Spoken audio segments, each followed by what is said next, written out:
Hello and welcome to my YouTube channel. In today's video I'm going to show you how you can create this expanding navigation bar on Wix Studio.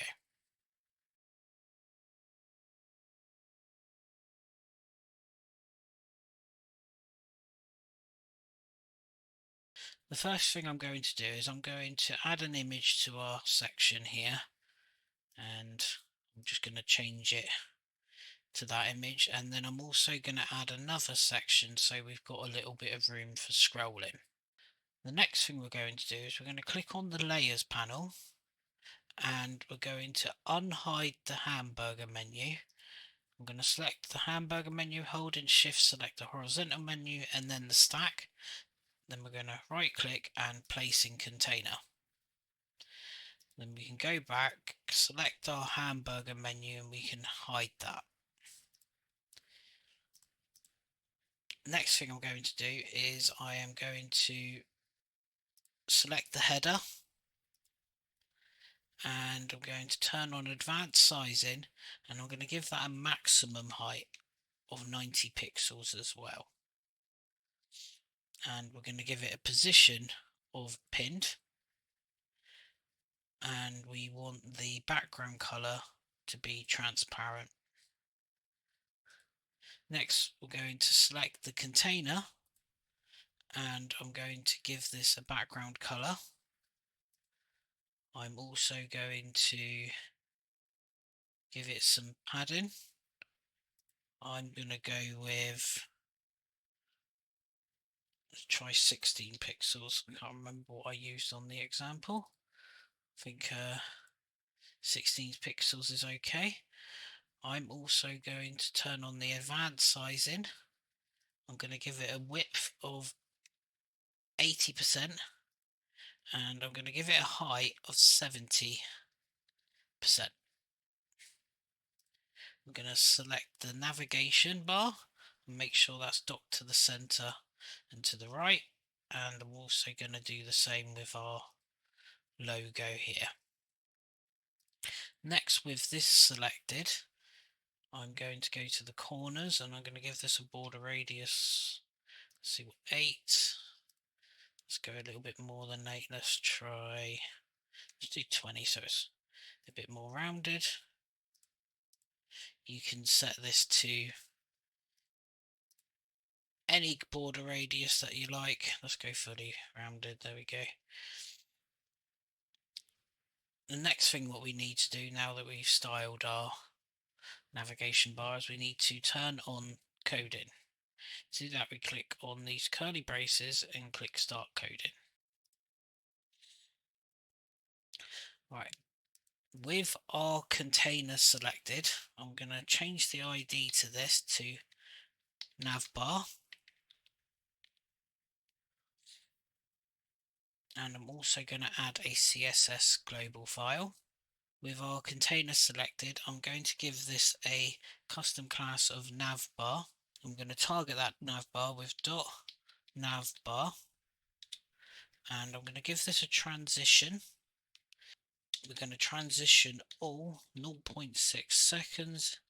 I'm going to do an ease in and out. This is so that when our navigation bar gets another class that we will create in a minute is added, it will animate it over 6 seconds. Next, I'm going to create a class and I'm going to call this navbar expand. You can call this anything you want, but for this I'm then going to set the width to 100%. I'm going to set the height to 100%, and we're also going to set the border radius to 0.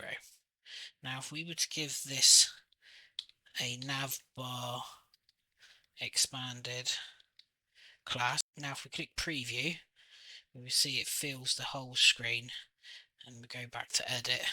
I'm going to remove that. We don't need this one anymore. Next, what we need to do, we need to open up our coding panel and we need to click on the master.js page. Next, I'm going to bring over the fellow doc that I've got open here.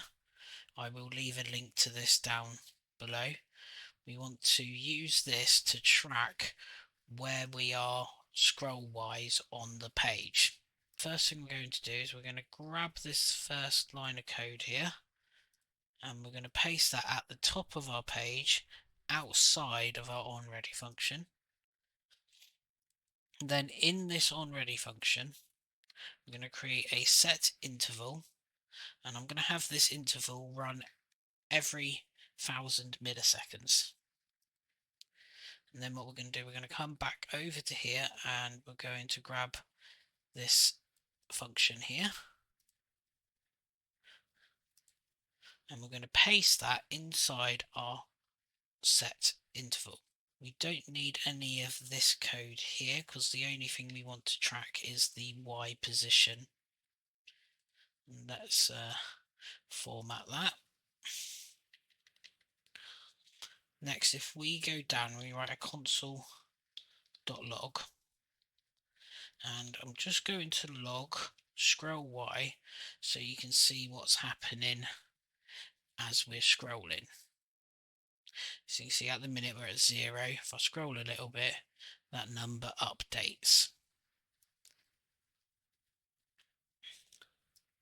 I'm going to create a const navbar, and this is going to equal $W.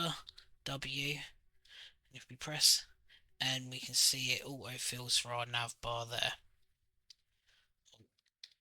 Next, you can either use a if statement or a ternary for this. I'm going to use a ternary operator.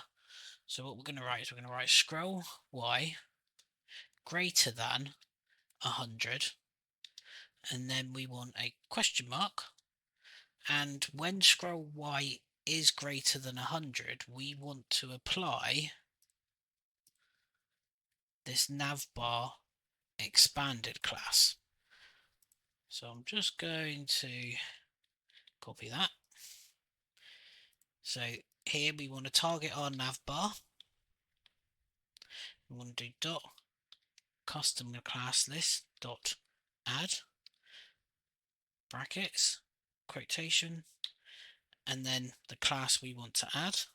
We want a colon, and then we want the navbar again, and we want to target the custom class list again, but this time we want to remove, and we put in the class list we want to remove, and then what we want to remove is our navbar expanded.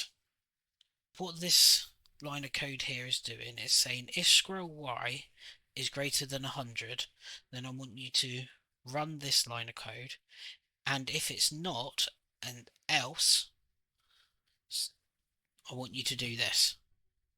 So now if we click preview